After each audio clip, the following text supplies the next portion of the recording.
दोस्तों, पुराने समय में एक बड़ा ही सुंदर राज्य था। उस राज्य का राजा बड़ा ही उदार, धर्मात्मा और प्रजा को प्रेम करने वाला था।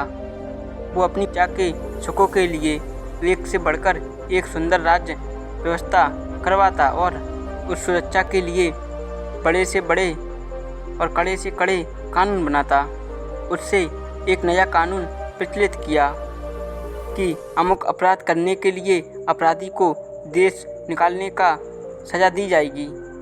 कानून तोड़ने वाले बहुत से दुष्ट आत्माओं को राज्य से निकालकर बाहर किया। राज्य में चारों तरफ सुख, शांति और समृद्धि का माहौल था। लेकिन एक बार भूलवश वही अपराध राज्य के राजा से हो गया। राजा बहुत दुखी हुआ। राजा चाहता तो उस अपराध को छुपा सकता था, लेकिन राजा था सच्चा। अगले दिन बड़े दुखी मन से साथ राज्य ने यह घोषणा करवा दी कि राजा ने भी एक अपराध किया है और सभी के सामने अपना अपराध कह सुनाया। उसने कड़े शब्दों में यह आदेश भी दिया कि मैं अपराधी हूँ और मुझे इस अपराध की सज़ा भी मिलेगी। दरबार में उपस्थित सभी सभा इतने धर्मात्मा राजा को राज्य से निर्वासित नहीं करना चाहती थी, लेकिन राजा अपनी बात पर अड़ा रहा। उसने स्पष्ट शब्दों में कहा, जब राज्य के कानून को मैं ही नहीं मानूंगा तो प्रजा उनका किस प्रकार पालन करेगी। इसलिए मुझे देश निकाला होना ही चाहिए, अन्यथा राज दरबार में यह निर्णय हुआ कि राजा को राज्य से निर्वासित कर दिया जाएगा। लेकिन अब प्रश्न ये था कि अगला राजा किसे बनाया जाए। उस राज्य में प्रजा में से किसी योग्य व्यक्ति को ढूंढकर राजा बनाने की प्रथा थी। जब तक नया राजा ना चुन लिया जाए, तब तक उस पुराने राजा को ही कार्यभार संभालने के लिए विवश किया और ये बात उस राजा को मजबूरन माननी पड़ी। उस ज़माने में आज की तरह वोट पढ़कर चुनाव नहीं होते थे। चुनाव का यह तरीका उन्हें पता नहीं था। ऐसी बात नहीं थी कि बल्कि उन्हें अच्छे से पता था कि ये तरीका उतना प्रभावशाली नहीं है, क्योंकि लालच, ठोस और झूठ प्रचार के बल पर कोई नालायक भी चुना जा सकता है। इसलिए व्यक्ति के सद्गुण और उसके चुनाव की कसौटी थी। जो भी व्यक्ति सभी में अपनी योग्यता के सिद्ध करेगा, वह चुन लिया जाता। जितना उस राज्य का राजा धर्मात्मा था, उतना ही उस राज्य का प्रधानमंत्री भी बुद्धिमान था। उसने नए राज्य के यह घोषणा करवा दी कि जो भी इस निश्चित दिन को सुबह 10 बजे राजमहल में आकर महाराज से सबसे पहले मिलेगा, उसे राज्य का राजा बना दिया जाएगा। राजमहल एक पथरीली पहाड़ी पर मुख्य शहर में लगभग 2 मील की दूरी पर था, लेकिन उसके सभी द्वार खोल दिए गए। भीतर जाने की कोई रोक टोक ना थी।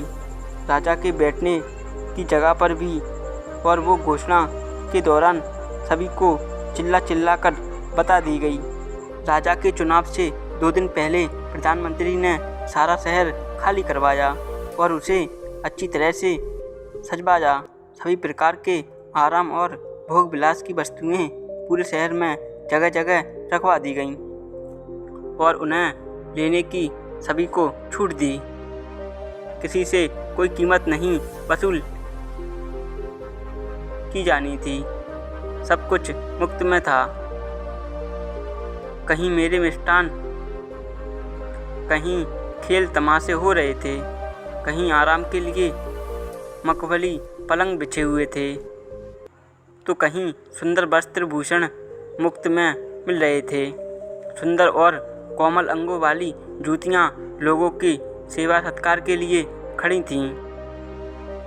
जगह जगह राजकीय नौकर हाथ में दूध और शरबत की गिलास लिए खड़े हुए थे। इत्रों के छिड़काव और चंदन की सजावटें से पूरा शहर महक रहा था। शहर की हर एक गली कूड़ा ऐसे सजा हुआ था मानो कोई राजमहल हो। चुनाव के दिन सुबह से ही राजमहल के सारे द्वार खोल दिए गए और लोगों को उस सजे हुए शहर में आने की अनुमति दे दी गई। शहर के बाहर खड़े प्रजा जब शहर में घुसी तो उसकी सजावट देखकर हक्के बक्के रह गए। मुफ्त के शरबत और दूध हर कोई पीने लगा।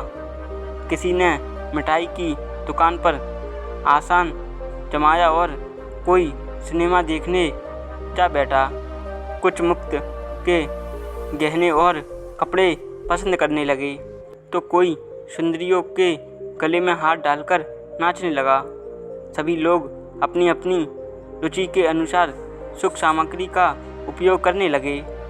2 दिन पहले ही सभी परिजनों को मुनादी करके ये बता दिया गया था कि राजा से मिलने का सही समय ठीक 10 बजे का है।